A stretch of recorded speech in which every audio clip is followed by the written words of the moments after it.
What's going on, party people? It's your friendly neighborhood youth pastor, and we're in a series called Origin Story, all about justice.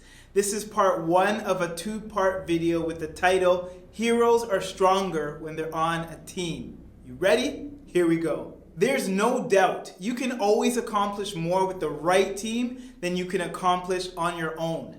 There are so many examples of this in all of our hero stories. Think about Wonder Woman. She was raised by amazing Amazonian women of all ages. Diana would never be who she was without them. Or what about the Justice League? When evil aliens invaded the Earth, they had to work together to save their planet. And who could forget the Avengers in the Endgame?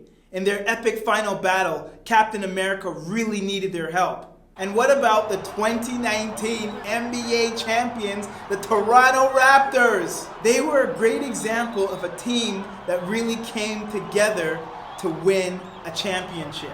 Sometimes trying to live heroically can be lonely work, but here's the good news. You are not alone. All you need to do is find your team. You are not alone. You like that, right? So the disciples, they were a team. You may have heard about the disciples before. These are people who followed Jesus. Usually, the disciples refer to the 12 men who were Jesus' closest friends. But did you know that Jesus had way more disciples than that? In the next couple of minutes, I want to tell you about the fact that Jesus' team was diverse.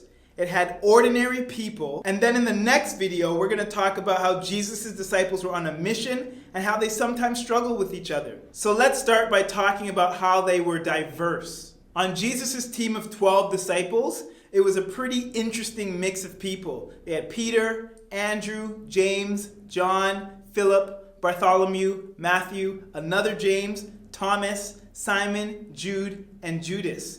They were fishermen, they were tax collectors, writers, and preachers. Some of them were well off, some were poor, some were people with big opinions, some were people with big faith, and some were people with big questions. Notice all the different backgrounds. They had different levels of success, popularity, and even faith. Not everyone was from the same culture or region, and they didn't always get along, but they were still part of the team. We hear a lot about the men who followed Jesus, but did you know that there were also women who followed Jesus as well? Women were essential to Jesus' ministry, not just as helpers, but as people who shared the message of Jesus to others and even supported Jesus' mission financially. Hey, where'd I get this Bible from? So we're going to look at Luke chapter 8, verses 1 to 3 together. After this, Jesus traveled about from one town and village to another, proclaiming the good news of the kingdom of God.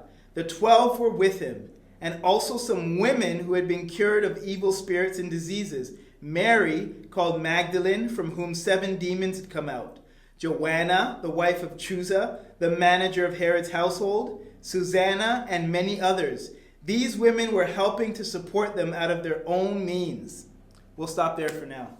These women were healed by Jesus and then became disciples of Jesus, where they followed and supported his ministry out of their own means. You have Mary Magdalene, and she's mentioned many times. She was present at Jesus' crucifixion, and she was one of the first to experience the resurrected Jesus. Then you have Joanna. It's an old song, don't worry about it. She was also one of the first to experience the resurrected Jesus. And not much is known about Susanna, but we know that she was a disciple. And there were many other women as well. Jesus chose a bunch of people who were different from each other, but their differences were their advantage. Think back to Avengers Endgame. We see countless superheroes join forces to fight for justice. And in the same way, Jesus' team was stronger because many different types of people, perspectives, skills, and personalities were represented. The second thing we want to talk about was how Jesus' disciples were ordinary. Jesus' team of followers were controversial and subversive. That's because they most likely weren't considered the best of the best. They weren't the kind of people that were qualified to do all kinds of careers. They probably weren't qualified to do much. And for Jesus to include women in the group like this it would have been unheard of. Hey, where'd I get this Bible from? So we're going to look at 1 Corinthians 1, 26 to 31. Want a hat? Here I go. Brothers and sisters, Think of what you were when you were called. Not many of you were wise by human standards. Not many were influential. Not many were of noble birth. But God chose the foolish things of the world to shame the wise. God chose the weak things of the world to shame the strong.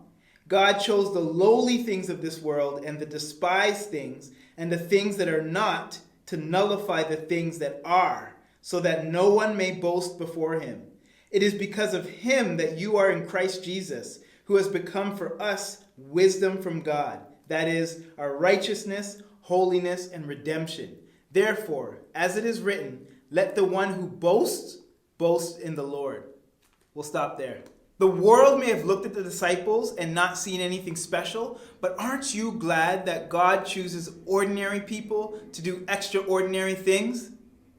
We're just ordinary people. You knew it was coming, right? Our main point for today is that heroes are stronger when they're on a team.